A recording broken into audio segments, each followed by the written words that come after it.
Exactly. I think when you're still thinking, nothing happens. But once you start, then you get so many in real life, you get so many new ideas and collaborations, and then the collaborators will tell you also new ideas. So it's like, wow, it all compounds, but you just have to start it. And then the reason, yeah, and then if you're even thinking about it, definitely start. Yeah, no, absolutely. Welcome to This Might Get Creative, a Behind the Brand podcast by Line Creatives. I'm Svenja Line, and in each episode, I sit down with local business owners and entrepreneurs to share their stories, how they got started, what keeps them going, and what makes their business stand out. My goal? To help more amazing businesses be seen, supported, and celebrated. So grab your coffee, because this might just get creative. Welcome back to This Might Get Creative, a Behind the Brand podcast. Today, I'm joined by Sarika Sake, founder of the Sarika. Sarika's story is anything but linear. She went from working at the United Nations to becoming a Forbes featured entrepreneur on a mission to preserve Japan's 2,000-year-old and rapidly declining craft of sake. She's a certified sake scholar, an international sake competition judge, and the creator of the award-winning Sake Beauty Balm, a natural skincare brand that brings together sake, face, yoga, and ritual.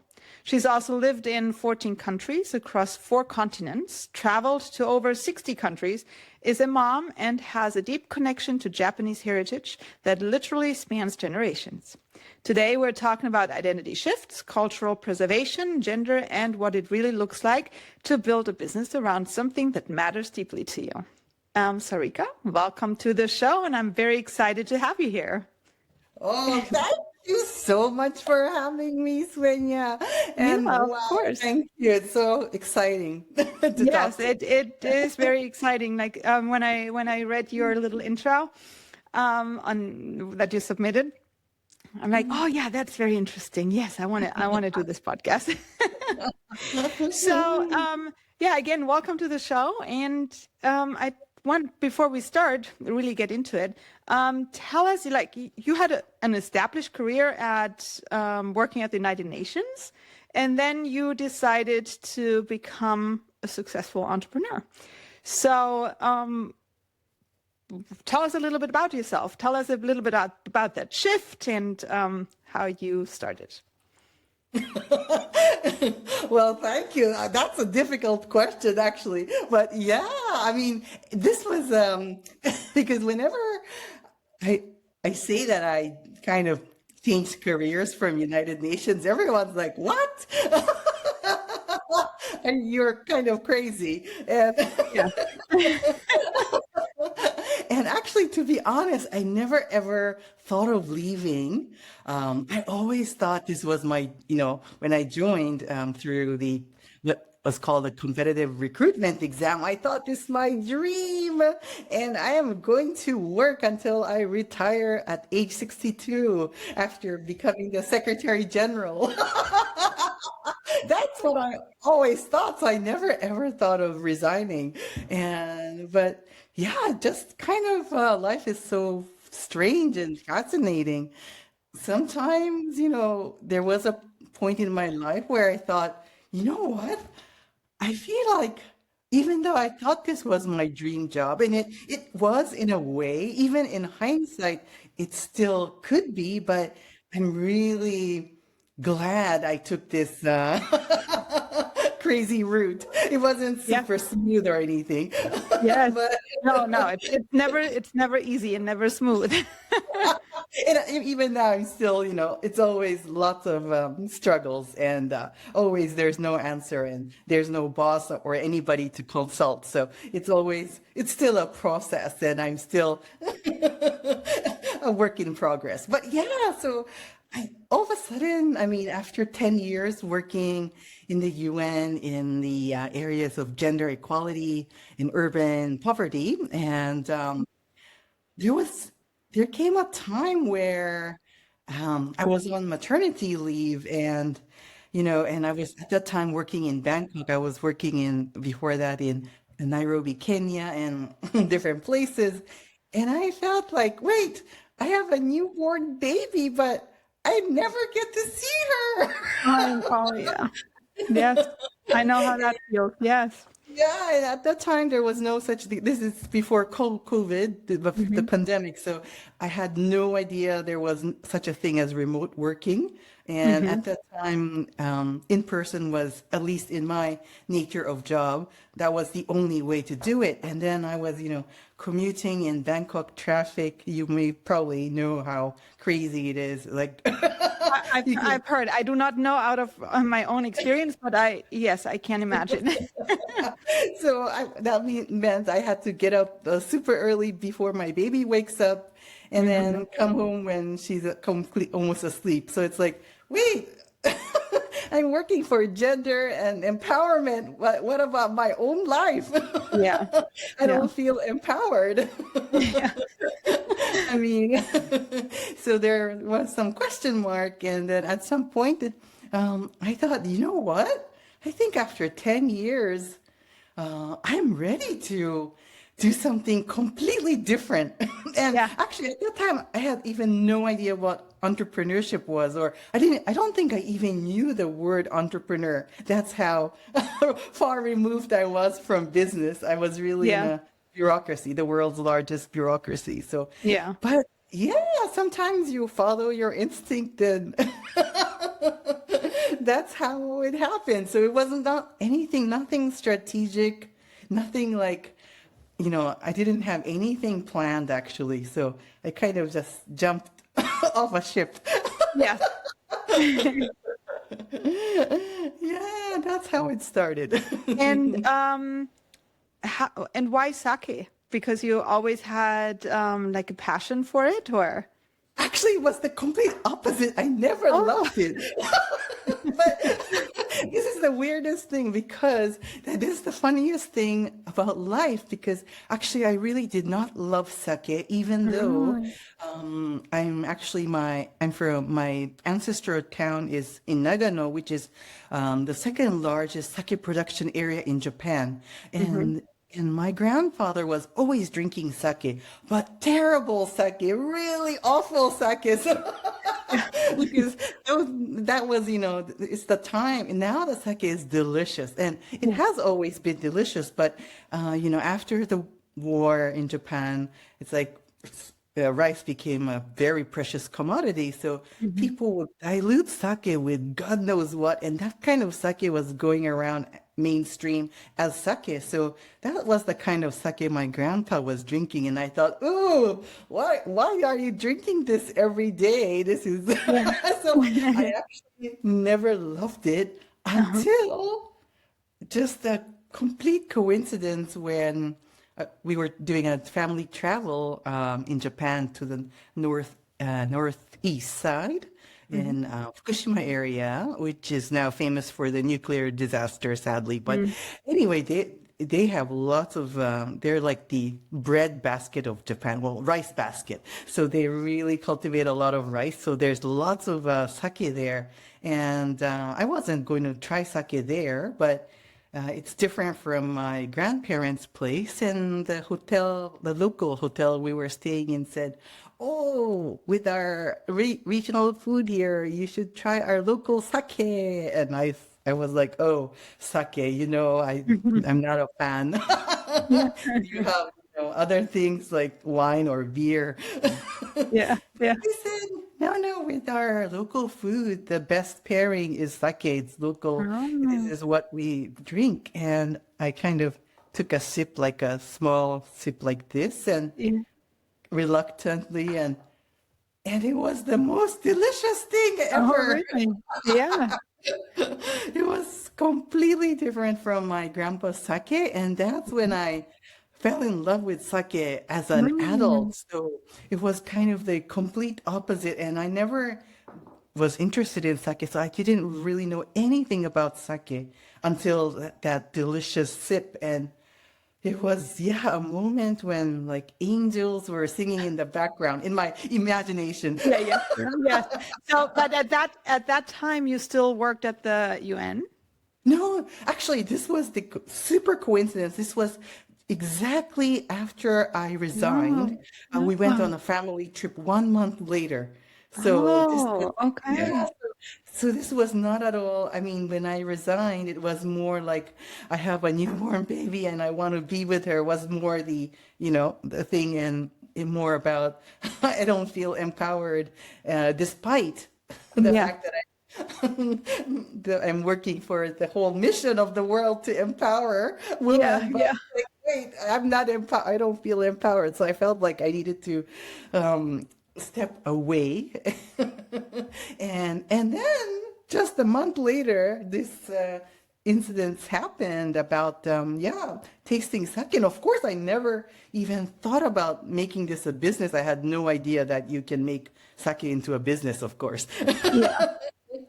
And I just loved it so much. So I started just kind of casually, I mean, not really academically, but casually, researching about sake. Oh, I want to drink that kind of style. It was so beautiful. I mean, one sip and I was in heaven. You really. Yeah.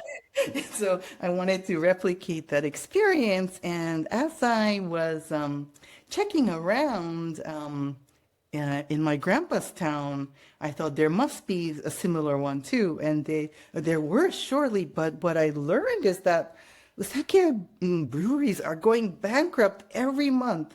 So many of Oh. them, and I was what? Yeah. And Why? why do you think that is?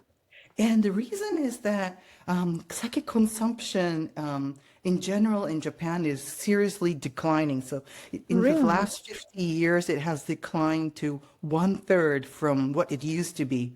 That's Hmm. because people, number one, are not drinking alcohol, which is fine. Or number two, there's so much competition with, more glamorous wines from outside Japan, like, Hmm. foreign wines, French wines. And of course, the beer, whiskey, there's a lot of different, options, whereas it used to be there's only sake. And then Mm, okay. negative, yeah, connotation of it's like an old man's drink kind of thing. So Yeah. Oh, but the it's tradition. It's something, yeah, yeah, you kind of have to um keep it alive. Otherwise, part of the history absolutely. goes away. Exactly. And that's when I realized and even around me, not many people were drinking sake at that time. Now sake is hopefully it's becoming more, it's like a mini renaissance happening. Well, I hope Yeah. in a certain way. But yeah, at that time, sake was not that popular among my friends or so whenever I hosted a party, I would put out sake and nobody would touch it. Oh, really? Oh, what is this? No, no, we prefer wine. Yeah. Oh, And that's that's when I thought I think people are completely, oh no, this is not, I mean, I felt like, it's a gem. It's a gem that only if you tasted that sake, you would love it so much. And we could, preserve this amazing 2,000-year-old craft that's declining. But yeah, that's how I kind of originally started. I mean, thinking, wouldn't it be nice? Yes. And then walk us a little bit through like the first when you decided, yes, this is something that I would want to make my business, and just the early years, like what did you do? What was your plan? I had no plan because I had no No plan. idea what I was doing. So I started during the pandemic, like many, many people. And at that time, I was in Warsaw, Poland, Hmm. and Oh, wow. yeah, and even then, I wasn't quite sure if it's possible to. I mean, I know that people were interested in Japanese culture and the sake being part of the Japanese culture, and especially, I was really surprised that in Poland it has the largest Japanese studies of all of Mm. Europe No, and I didn't know that. University of Mhm. Warsaw. Yeah, I had no idea either, but Yeah. there were definitely some interest, and I thought, and this was during the pandemic, just before lockdown, and I approached the Polish Vodka Museum to see if Oh. they wanted to learn about sake, and Oh. yeah, and they said sure. Oh, that's so cool. So that's exactly, I mean, that's really how I started. Like my first client was, I Oh, literally cold called. but I that's said, "Ma'am," awesome. yeah, yes, we have a lot in common, Polish vodka, Japanese sake. There's a lot of kind of negative images in our own countries. And I know we're both trying to overcome this because it is a craft. And Mhm. yeah, I mean, yeah, so I met them and we talked about how there's so much similarities between these two crafts, and they said, "Okay, we're interested in learning." So So that's what did you do for them then? So oh you yeah. had So seminars? yes, so as a because I'm an official sake lecturer in the Japanese Sake Educational Mm. Authority, so I can Mm-hmm. issue certificates from the institute. So yeah, I said, okay, you know what?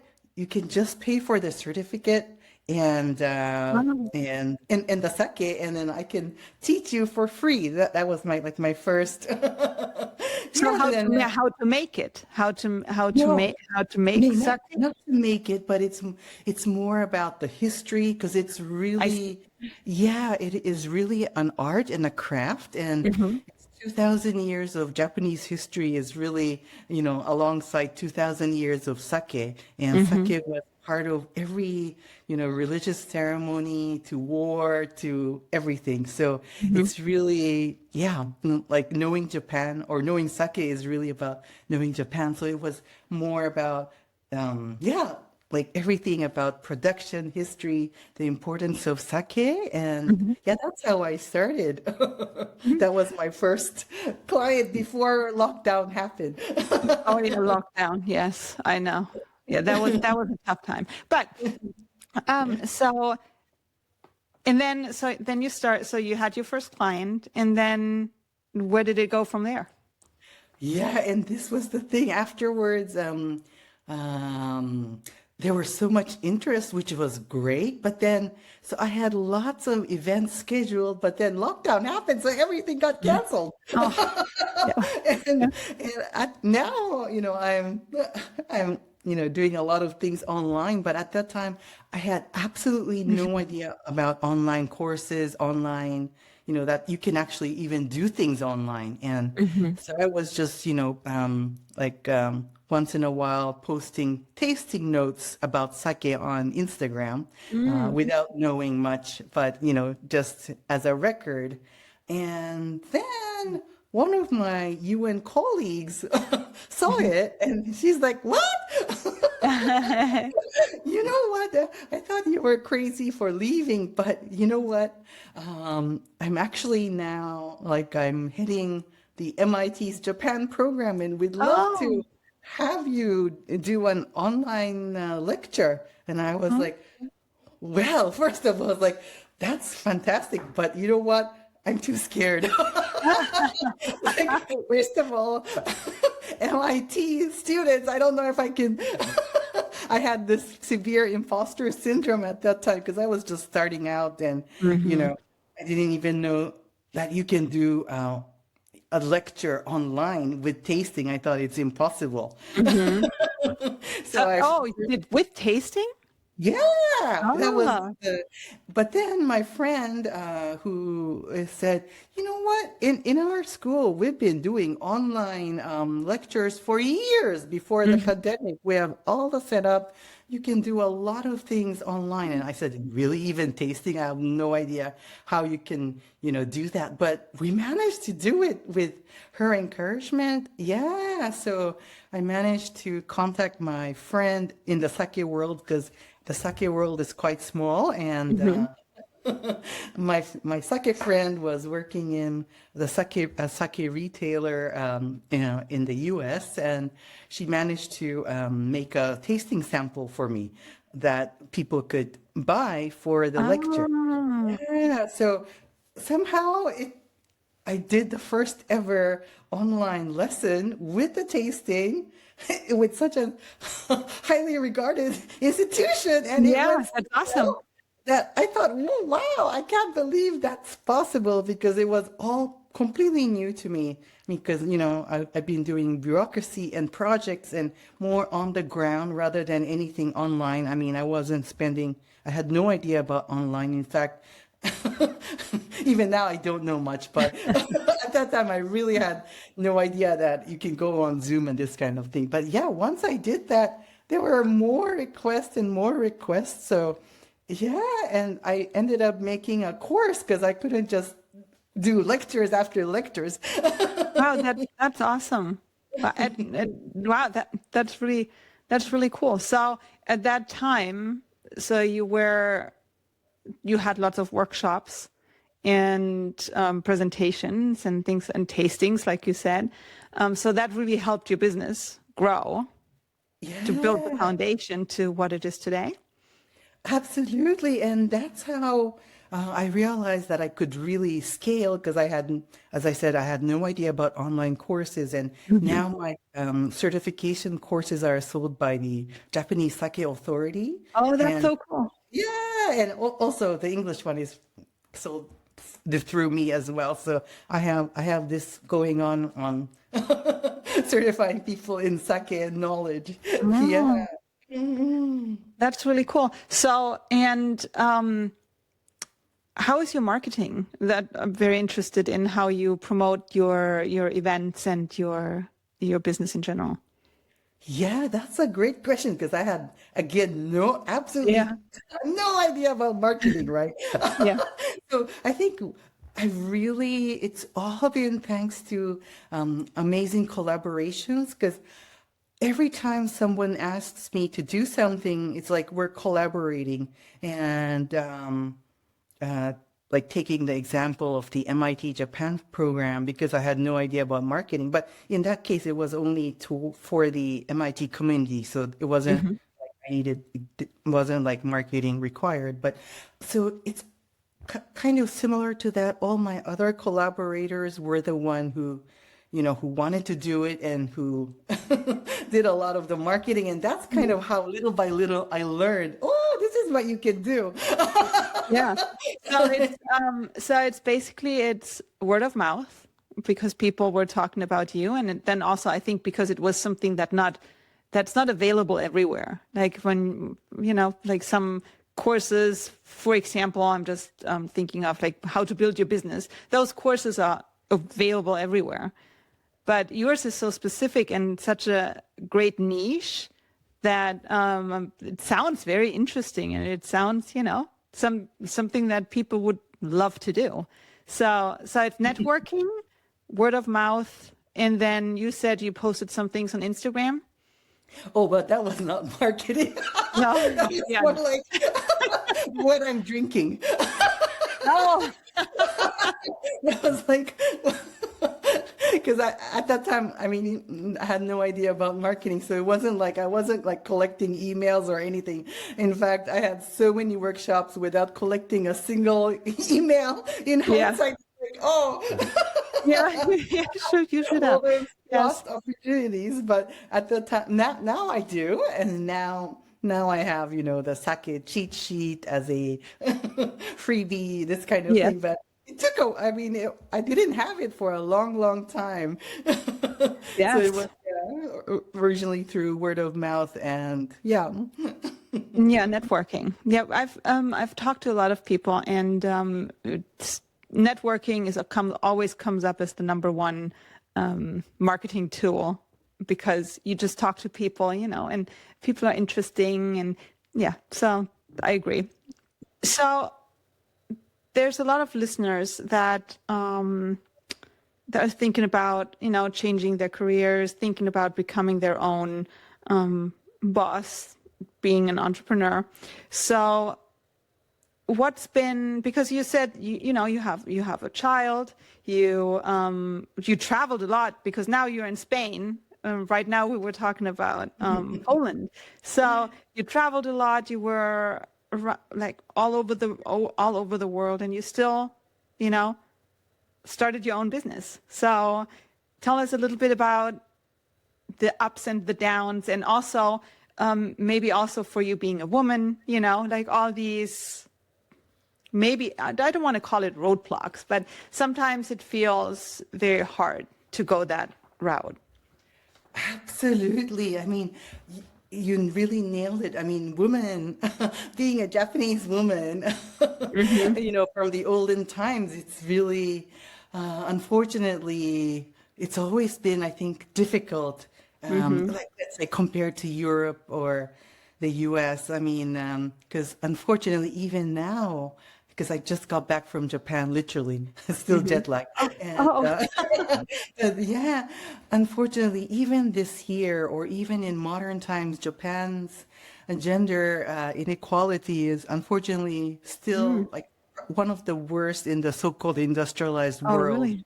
Yeah, of course, like in terms of education and literacy, women are fine. But when you talk about like economic independence, political power, in Japan, it's one of the worst. Mm-hmm. Even in Asia, like China, Korea, Philippines, there are so many other countries that are way superior in terms of gender equality than Japan. So being born as a Japanese woman definitely was one of the reasons why I joined the UN in the first place, because already that's kind of, I think, since I was 5, or I mean, I don't really recall the age, but since I was really tiny, I already had this question mark in my mind that, because, my grandpa was from a very traditional, really strict family, and uh, he was always like, "Why, Sarika, are you wearing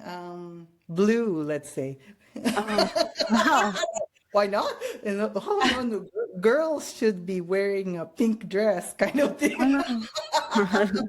And I was like a tomboy, and he just could not. So it was in his mind that he's from a different era, and well, actually, he is from a different era. But when I went back to Japan this time and just got back, I just was so surprised that so many of the things Not are still same. the No. same in terms of gender. I mean, subtle gender stereotyping, and yeah. So that was. I mean, yeah. Going back to why did I even join the UN was I thought in order to definitely didn't make sense that girls and boys are so different. I mean, in Mm-hmm. Japan compared to where I've been and else wherever else, and I thought I definitely want to make a change there. And through when I was kind of studying, I realized, oh, the UN is an organization that advocates for equality. Okay, Yeah, that's yeah, where I wanted to go. yeah, yeah. Yeah, that's how I originally joined. And what I realized is that even after resigning, it's still my kind of main thread. So, yeah, I mean, the sake world is still quite male dominated Mm-hmm. because actually women were banned from entering sake breweries for hundreds of years. Oh my God. Yeah. Yes, because of numerous reasons, like women's menstrual, the period will interfere with sake's fermentation. This kind of this kind of reason, so women were not allowed, and yes, even though the original sake brewers were actually women from the third century, but yes, but in modern times, because when you have to brew big scale, when you have to scale everything, then it was kind of one of the reasons that women were banned. And only in the last 40 years or so, we see female brewers stepping into the Wow. breweries. And yeah, so even now, out of the 1,300 sake breweries, there's only like maybe 30 female like head brewers. So it's the ratio is still really imbalanced. But I feel that you mentioned that and I'm pretty sure that it's slightly different in Europe and even here, but even there you can see that there's still an underlying inequality when it comes to women and men. I feel like sometimes and of course that does not apply to everybody, but I feel like that when you are a woman and you have your own business, that sometimes you have to fight a little bit harder to be heard or Yeah. to even be taken serious, So that sometimes you get overlooked because you are a woman. So For sure, for sure. And I I think think that's that's not everywhere.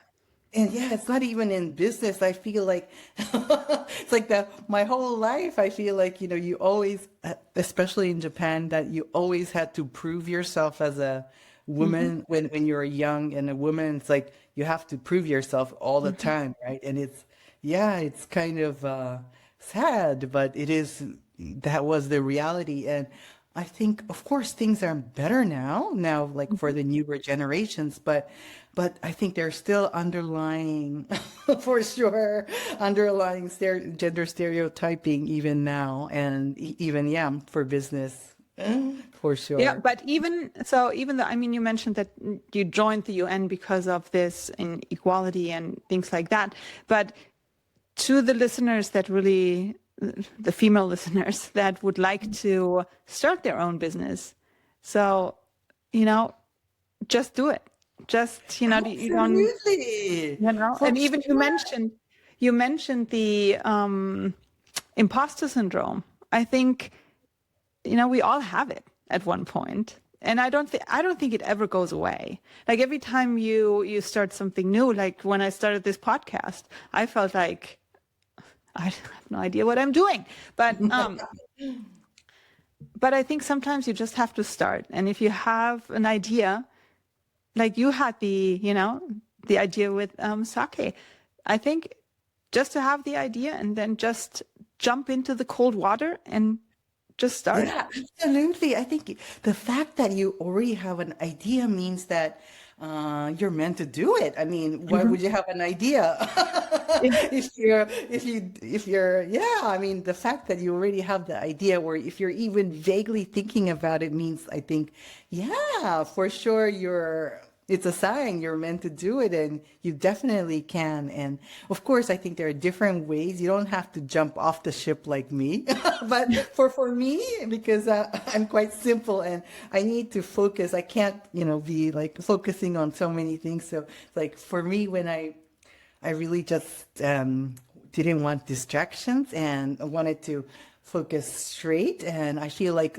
I wanted to put all my energy in one rather than diluting my energy everywhere. But everyone's different, so you can always start, but you don't have to jump ship. It can start like at the same time if you can Yeah. have equal energy to both. And I think there are different ways of doing it, but for sure, you can absolutely do it. And once you start, if you don't start, there's no idea what you can do. But once I started, it's like there's so many fun ideas that keep coming. And that's how I also ended up with a beauty product made of sake as well. Yes, I just wanted to ask you about that. Just because I went on your website and I looked through your offerings and so yeah, tell us about that. That is pretty cool. Yeah, I think I'm like the biggest fan of my product. But But that's a good thing. yeah, it did win the European Natural Beauty Award. Nice. Yeah, Okay. and Congratulations. thank you. But I mean, first of all, I had nothing to do with beauty. Again, as you Mhm. know, I was in bureaucracy. So, but I, what I gathered is like a lot of my friends around me, because I'm also a yogi, and Mhm. a lot of my friends around me don't drink alcohol, and I don't want to Mhm. force sake to friends who are not drinking. So I Mhm. thought, but I still want to kind of share the amazingness of sake. And I thought, how can I share it without, offering it as a drink? And it's actually way more than a drink. Sake is really an art and a craft. It's not Mhm. just a drink. So I was thinking, are there alternative ways to promote Mhm. sake? So, and I realized, of course, I realized I've been making my own, since I was living in Vietnam. in Asia, there are so many cosmetic things that are completely unregulated, not just Vietnam, but anywhere. There's so much stuff, chemicals and bleaches in these creams and whatever. So I thought, okay, I'm better off using coconut oil than this. So I was Yeah. just using just coconut oil for everything after washing my face. And then I thought, oh, this is a bit boring. Let's put lavender oil. And I remembered my grandma always said sake is good for your skin because it's Oh. got fermentation, the magic of fermentation. So I was always experimenting, and sometimes it doesn't go well, but and I thought, oh yeah, so I have my own balm, and I never thought of commercializing it, but like this, I was talking to another a female founder at a female founders meeting, and she had a product that she was making in the kitchen, a food product, Oh. and she inspired me. She said now she's got a supplier and all these things, and it's like, wow, that's so exciting because for me at that time, I didn't. It was everything I was doing was more service and not physical products. So Yeah. I was so curious about this physical product, and as I talked to her, she said, "You can absolutely do it." And it's like, "Oh, really? Okay. How do I even? I have no idea what to do. I mean, I have no idea. In order to sell a cosmetic product in EU, obviously you have to go through a lot of bureaucracy, and I had no idea. But anyway, you can Google. I was Googling like for months."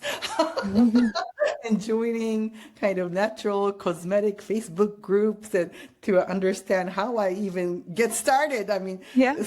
selling is like the goal, but before that, you have to submit this to and do the safety assessment, and then you have to notify like EU central portal. So, and finally, I managed to do all that, and and I soft launched my product 2 years ago. Oh, that's awesome. And so you mentioned yoga. What about yoga? So you're teaching yoga or just doing just yoga? love yoga, but I don't teach like a normal yoga. I teach face yoga. It's like my Oh, my secret offering. yeah. Oh, that's true. I saw the little download that you have on your website with the free, wasn't it a free face yoga Yeah, routine or something like, yeah, yeah. yeah. So Because we what can't. is face yoga? Oh, it's so fun. Do you do normal yoga? Yes. Yeah, okay, so it's basically yoga for the face, and it's exactly nothing mystical because, just like the body, we hold so much stress on our body, right? And the same for our faces, we carry so much of our stress and tension on our forehead, like in between the eyebrows, gritting our teeth. Yeah, we hold so much of this stress right here and without even realizing. And when you let go of that stress from your face, you feel so much better. And the poses are so crazy looking. It's so fun. So, so I teach face yoga and I combine it with my balm because you can do Oh. balm and do the face yoga. But Oh. yeah, so it's kind of like I know I'm so too multi-passionate in a way, but But it all goes together because the sake itself has a tradition. It's slow. I mean, fermentation takes a while, it's not rushed. It's a craft. And then to compare it with something like yoga, which is also very calm, very, measured, if that's the right word, not sure, but it's calming, it's and I can see that the process of making sake and the process of doing yoga, and even if you want to take that into account as well, but applying face lotion, it all comes together. So it Yeah, I'm actually is. glad. Yeah, no, it's I'm cool. glad It's very, you agree with me because it's been a real struggle the last couple of years when I've had these offers and I just didn't know how. how to Because combine it. like yeah, especially before I developed the balm, there was like Hmm. sake and face yoga. It was completely so different. If it was like yoga and Pilates, it's easier to combine, right? Hmm. But it's Yeah. like sake and face yoga. I don't even know how to combine this. Yeah. And so it's been a real struggle how to package this. So at one point I had like two different websites Mm. or even three for these Oh, different parts of my yeah. business. And I know it was too crazy. It was really not efficient. Yeah. Oh, yeah. Oh, definitely. For a while, I'm also an illustrator, but I don't like. For a while, I was offering illustrations as well. Oh, But fabulous. I know, but that it's just so competitive. But I did have two websites, and it was just too much. It just didn't work. I didn't know how to combine it either, and it was so now illustration is my hobby, and design is the business. Oh, okay, but that's good too. But I still think you can combine it. So I still think so. I think there Yeah. is a way. Yeah. And yeah, and that's what I've been struggling also and like trying different ways. And with the bomb, the bridge, that kind of made the bridge Yes, unexpectedly absolutely. because it wasn't my intention that, Yeah. to make a bridge, but it really bridged the two really well and unexpectedly, which is great. And now it's I only have one website and it's like one umbrella where Yeah. the three of them sit there. I mean, you all sit there and I think it works better than without a bridge. And I think it's also about because I didn't know anything about personal brands, but I realized I guess the one common thing is me. Yep. Hmm. Yep. So Absolutely. that's another way to bring it together in addition to the bridge, which is the bomb. Yeah. No, I love it, and I also love your message, and that's what I'm hearing is that you can start something new. You can find ways to make things happen, to make your ideas a reality. You just have to spend time and do it, and Yeah, be brave enough to absolutely. to do it. And everything Yeah, else figures itself out after you started it. It's exactly. I think when you're still thinking, nothing happens. But once you start, then you get so many in real life, you get so many new ideas and collaborations, and then the collaborators will tell you also new ideas. So it's like, wow, it all compounds, but you just have to start it. And then the reason, yeah, and then if you're even thinking about it, definitely start. Yeah, no, absolutely. So, if anybody would like to get in contact with you, how can they find you? Thank you. Well, on Instagram, I'm sarika.sake. Hmm. And I still have all those websites, but now my central one is thesarika.com. Okay, awesome. I will make sure to link those in the show notes. And you mentioned something that you had someone for the online tastings. Do you still offer those? Yeah, I do, Ah, yeah. yeah. And I it's think been that so. could be a cool. I don't know. Like if you have friends all over the place, you can have like a common event or get together or something like that for Yeah, I've had some interesting requests. Like I've had requests like, can you do face yoga and sake tasting as oh, my birthday for all my family around the world? And I've oh, done that's those kind of cool. ones. It's been really because I don't think about these things, but the people think about it, and it's Yeah, been so many fun requests like that. that's awesome. And so before we wrap up, because it's oh my God, it's already 47 minutes. Time flies. I know, time flies. Um, what's one fun fact about you?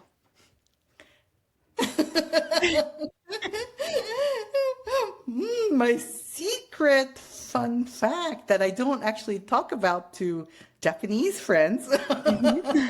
It's a bit weird, but yeah, my family tree goes back to 700. So I'm Oh, actually wow. generation number 36. Oh, it depends on how you count it because, yeah, so it goes back 700 yeah, to the year 700. Wow. And Wow. so, yeah, it's quite mind-boggling. And I'm the first person who married a non-Japanese in our whole family tree. Oh, uh-huh. Wow. Yeah. So I broke the chain. Oh no. But that's amazing. Wow. And do you have it all documented? Do you have like a family Yeah, it's tree? actually the family tree. The real one is in a library in Japan. It's kind of like Oh, wow. I can't even touch it anymore. But I actually made a copy when I was in middle school as my Oh, summer project. wow. That is really cool. Yeah, Very nice. it's so That's fun. I very, mean, very nice. Thank you so much for sharing. Um, thank you. yeah, so this has been such a meaningful conversation, and I'm really happy that we got to meet and that you applied to be on the show. And for everyone listening, I will incorporate all your links in the show notes. And yeah, I'm excited to learn more. Thank you so Well, much. first of all, thank you so much, Svenja, for having me. It was so fun talking to you. Thank you. Truly. Thanks for listening to This Might Get Creative, a Behind the Brand podcast by Lion Creatives. If you enjoyed this episode, follow the show and share it with someone who loves discovering local businesses and creative entrepreneurs. You can learn more about my work at lioncreatives.com or find me on Instagram, lion.creatives, and LinkedIn at Lion Creatives. Until next time, keep showing up, keep creating, and keep getting seen.